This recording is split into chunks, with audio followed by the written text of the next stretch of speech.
اب میں انفرنس کے تعلق سے بات کرتا ہوں کہ جنرلی ہم کیا کرتے ہیں، آبزرویشن میں ہم کافی پور ہوتے ہیں، یعنی مشاہدہ صحیح ڈھنگ سے کرتے نہیں ہیں اور اس سے پہلے انفرنس پر پہنچ جاتے ہیں۔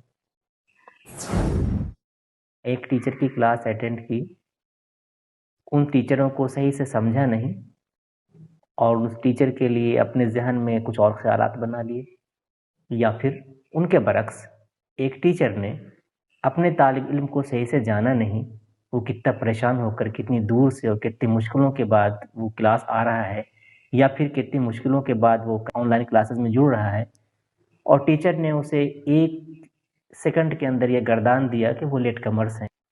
کئی بار ایسا ہوتا ہے، پتہ یہ چلتا ہے کہ نہیں بیچارہ اکنومیکلی پور ہے، گھر میں فرسٹ جنریشن لرنر ہے، اسے گھر میں کوئی پڑھے لکھے نہیں ہے، وہ گھر کا کام کرتا ہے، پھر یہاں سے اسکول سے جانے کے بعد کسی ہوٹل میں اور کہیں اور جگہ وہ مزدوری کرتا ہے، اور اس کے بعد اتنی محنت مشقت کر کے وہ ہوم ورک بناتا ہے۔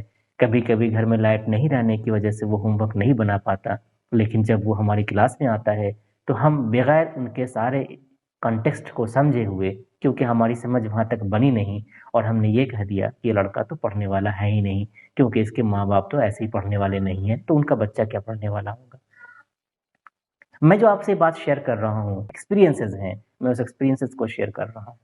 ایک کافی سینئر ٹیچر کا یہ جملہ تھا، ارے بھائی وہ تو فلاں کا بیٹا ہے، وہاں تو وہ تو اس کباڑی والے کا بیٹا ہے، وہ تو اس مزدوری کرنے والا کے بیٹا ہے، گھر میں پڑھے لکھے تو لوگ ہیں ہی نہیں، تو یہ کیا پڑھ لے گا، تربیت تو گھر سے ہوتی ہے۔ تو یہ بڑا ان اکاؤنٹیبل سینٹینس ہے، ایک ایسے جملے ہیں جس کو بول کر ٹیچر اپنی ذمہ داری سے پاک نہیں ہو سکتا۔ تو یہ جو ہم انسان یہ جو بھول کرتے ہیں، یہ بہت بڑی بھول ہے۔ جو لیبلنگ کرتے ہیں، یہ لیبلنگ بہت ہی غلط ہے، کیونکہ اس سے صاف ظاہر ہوتا ہے کہ ہمارا سائنس سے واسطہ نہیں ہے، یعنی ہم نے صحیح ڈھنگ سے آبزرو نہیں کیا ہے۔ 1 یا 2 ایویڈنس نتیجے تک پہنچنے کے لیے اور بالکل صحیح نتیجے تک پہنچنے کے لیے کافی نہیں ہے، اس لیے ہمیں ضروری ہے کہ ہم اسٹوڈنٹ کو لیبل نہ کریں۔ بہرحال میں آبزرویشن کے سلسلے سے یہ بتانا چاہ رہا تھا کہ مشاہدہ ہم صحیح سے کرتے نہیں۔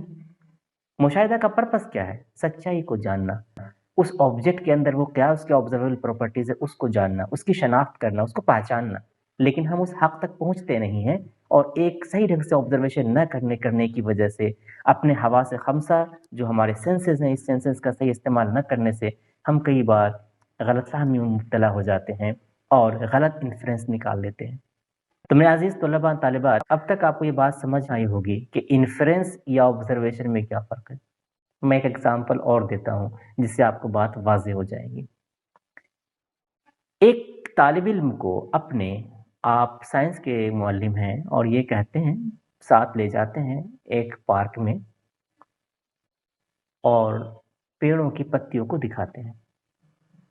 آپ کا اسٹوڈنٹ پتیوں کو دیکھتا ہے، آپ کہتے ہیں ان کو آبزرو کرو۔ بچے آبزرو کرتے ہیں اور ایک بچہ بہت ہی ایکسائٹمنٹ میں کہنا شروع کرتا ہے، سر یہ پتیاں تو سوکھی ہیں۔ آپ مجھے بتائیں یہ آبزرویشن ہے یا انفرنس ہے؟ اگر وہ مشاہدہ کر رہا ہوتا ہے، پتی کی شکل بتاتا، کلر بتاتا، ہارڈنس بتاتا، لیکن اس نے یہ کہا کہ پتی سوکھی ہوئی ہے، تو یہ کیا ہے؟ یہ انفرنس ہے۔ یعنی میں اس چھوٹے سے مثال سے آپ کو بتانا چاہ رہا تھا کہ آبزرویشن اگر پہلا اسٹیپ ہے تو انفرنس اس کا دوسرا اسٹیپ ہے، یعنی آبزرویشن کے بعد ہم انفرنس نکالتے ہیں، مشاہدے کو میننگ دیتے ہیں، یعنی ہم انٹرپریٹ کرتے ہیں اور پھر میننگ دیتے ہیں، اپنے سینس کا استعمال کرتے ہیں۔ تو یہ انفرنس صحیح بھی ہو سکتی ہے، یہ انفرنس غلط بھی ہو سکتی ہے۔ تو پہلے انفرنس کا صحیح ہونا ڈیپینڈس کرتا ہے کہ آپ کا آبزرویشن کتنا صحیح۔ اگر آپ نے آبزرویشن میں غیر مقداری چیزوں کو زیادہ شامل کیا ہے، کوانٹیفیکیشن کم شامل ہے، آپ نے آبزرویشن کو صرف 1 ٹائم کیا ہے، ایک بار آپ نے تھرمومیٹر کا استعمال کیا اور اپنے جسم کی حرارت معلوم کر لی، لیکن آپ دیکھتے ہیں کہ جب پریکٹیکل کرتے ہیں تجربہ گاہ میں، تو آپ آبزرویشن 1 سے زائد کرتے ہیں، 3 بار کم سے کم کرتے ہیں تاکہ آپ اس فیکٹ کے نزدیک پہنچ جائیں. یعنی ہر ایک انسان کا انفرنس الگ الگ ہو سکتا ہے. وجہ یہ ہے کہ ان کے آبزرویشن کے طریقے میں فرق ہو سکتا ہے. دوسری چیز ہے کہ ہر ایک انسان کے پاس اپنے سابقہ معلومات ہوتے ہیں، تو اپنے سابقہ معلومات، وہ جو نالج ان کے پاس ہے وہ بھی الگ الگ ہے. تو میں یہ کہنا چاہ رہا تھا کہ ہماری انفرنسز ہماری سابقہ معلومات کے شکار ہوتے ہیں. تو اگر ہم نے آبزرویشن صحیح کیا، کئی سیٹ آف آبزرویشنس لیے، غیر مقداری ٹول کو کم استعمال کیا، مقداری ٹولز کا استعمال کیا، تو ہماری انفرنس بھی بہت حد تک حقائق کے نزدیک ہوتی ہے، اس ٹروتھ کے نزدیک ہوتی ہے. تو میرے عزیز طلباء طالبات، اس بات کا خیال ہم ضرور رکھیں، صرف کلاس کے سلسلے سے ہی نہیں بلکہ اور سلسلے سے بھی، کہ ہم ایک آبزرویشن کے بیسس پہ ہم جلدی نتائج پر نہ پہنچیں. فیکٹ سے دور رکھے گا.